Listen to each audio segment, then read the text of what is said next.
بچه ما اومدیم توچال ولاگ توچال. خیلی بیشوری تو نمیذاری من اصلا حرف بزنم. بفهم ببخشید بچه خدافظ.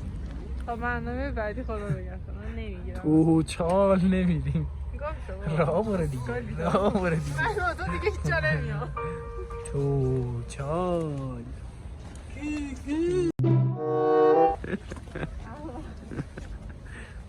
بچه ما اومدیم توچال. سلام. سلام. حرف بزن. ای الو. قیافه ابلهانش. خوشتیب تر؟ خیلی خدا وکیلی. خیلی نایس. ما حاضریم که توی صف بایستیم که سوار ماشین های برقی. ما اصلا آدم کوهنوردی نیستیم. حرفی نداری؟ کجا بشینیم؟ برای خودمون بیا بریم ته.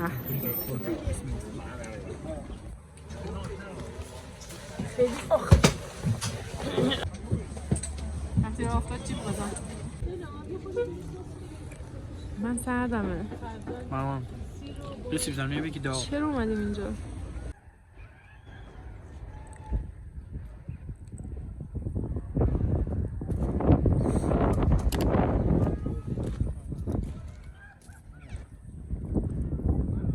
چه خوشگله. اینقدر سرد بود تصمیم گرفتیم برگردیم. واقعا دلم نمیخواد هیچ کاری کنم. آقا من خب توی صف اون اتوبوس برقیه یه نفر منو دید، یه دختره گفتش که آره. بعد از اون ته اومد جلو اینجوری گفت آره تو همون هستی که پشتمون نقاشی میکنه. گفتم آره. بعد دیگه اینطوری بودم که نقاشی خیلی خوشگله. گفتم مرسی. بعد دیگه ادامه صحبت واقعا هیچی نداشتم. اینجوری خیلی خجالت زده و اینا بودم که شرایط سختی بود واقعا.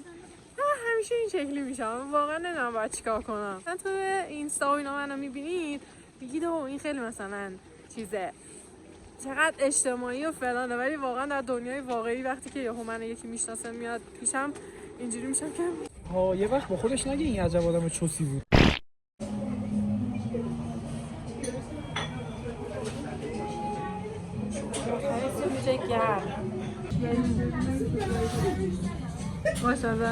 معذبم بابی.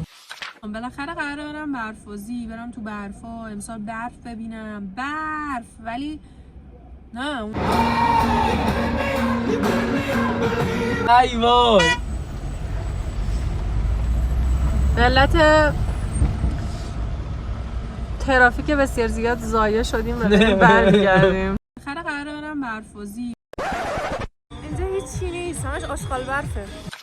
من امروز رفتم باشگاه، دارم میمیرم. دومین جلسه بود، تازه ثبت نام کردم. بله بعد 7 ماه بچه ها رفتم باشگاه. غزل دوباره موهاشو رنگ میکنه و یادش میره که دستکش بگیره، دستاش رنگی میشه مثل همیشه. طبیعیه که انقدر از قیافم بدم میاد الان. خوشتیب تر؟ خیلی.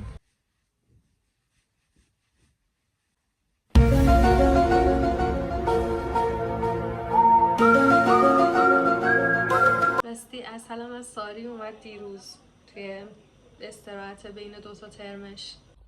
ببخشید داری اونجا چیکار میکنی؟ اصلا باورم نمیشه. خیلی گاوی. داری چی برمیداری؟ اون پتوه. این پتو نیست. اون پتو نیست؟ میشه لطفا اونجوری نرو میز؟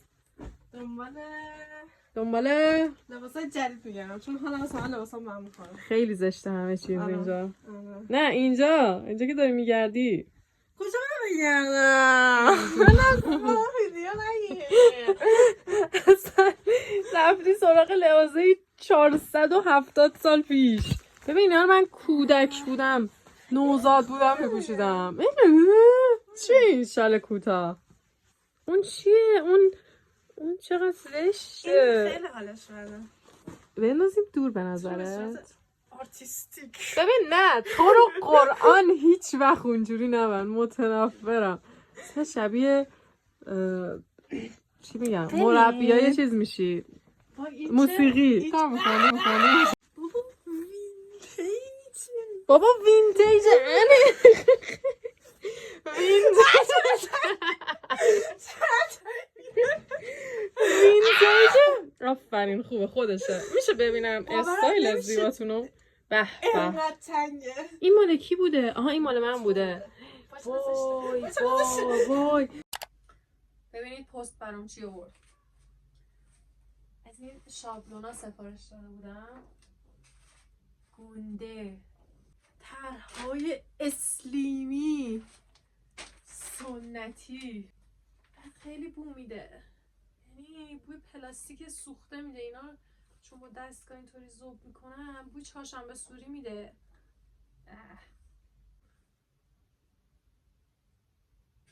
میخوام ببرمتون ببینید پشت صحنه نقاشی‌های پشت بومی چجوریه.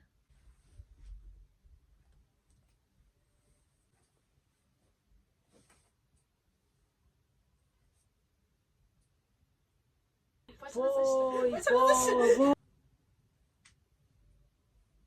میخوام بعد اینجوری باشم. سلام بچه‌ها. وای وای.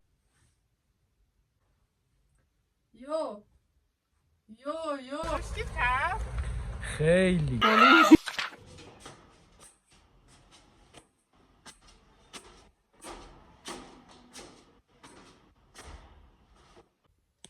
این رنگ خوبه.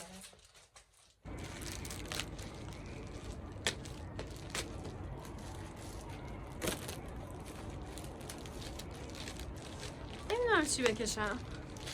من یه نقاشی باشه که تموم شه تا شب نشده. اصلا خیلی ایده ای ندارم. خیلی آدم طبیعت بکشیم.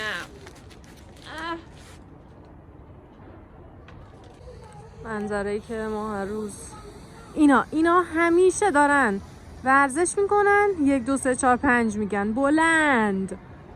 دهن منو سرویس میکنن. آسمون هم که خوشگله. طبق معمول رنگا اصلا رو بوم نریخ، همش ریخته پایین. تازه آبم ریخت پایین. رفتم یه بار دیگه آوردم، لیوانم چپه شد. نقاشیم تموم شد. دارم میرم وسایلو جمع کنم. هر موقع خودم نقاشی میکشم، یعنی ذهنی، واقعا دوستش دارم. نمیدونم چرا انقدر اسکلم که این کارو نمیکنم.